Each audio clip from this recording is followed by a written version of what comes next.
Ah, le problème des loups sur l'élevage, ouais, quand on arrive à des taux de perte de 10, voire jusqu'à parfois 20% sur une exploitation, c'est très compliqué à gérer, c'est très compliqué pour le moral.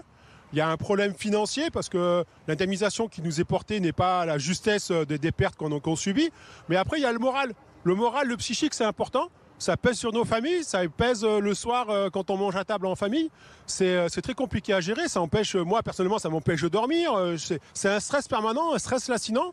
Et tout le monde sait très bien qu'aujourd'hui, le stress lancinant, c'est pas une bonne chose pour la santé morale. Et puis après, voilà, on parle du taux de suicide en agriculture qui malheureusement, on est une profession très faible représentée en France, environ 450, 500 000 agriculteurs. Et on a le taux de suicide le plus important de France dans notre profession.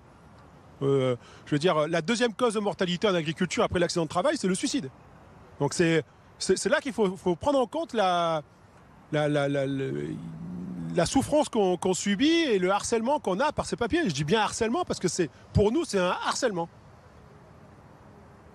Est-ce que vous avez déjà songé à tout arrêter, à tout quitter? Oui, quand ça va mal, il faut avouer qu'on y pense. Après, on fait un métier passion. Moi, c'est un métier que j'exerce depuis plus de 20 ans.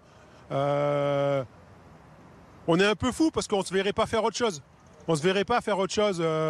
Donc, on s'accroche, mais la passion, au bout d'un moment, elle a des limites. Et puis, quand je vois des collègues qui ont pris la retraite, que ce soit au 1er janvier pour certains ou qui vont la prendre, malheureusement, ces gens, ils sont passionnés. Puis, au bout de 40 ans de métier, ils te disent j'ai peine à arrêter ce métier parce que c'est un métier qui me plaît, mais ils sont aussi contents d'arrêter parce que c'est trop de contraintes. Et il y a 40 ans, quand ils ont choisi ce métier-là, c'était pas pour ça, quoi.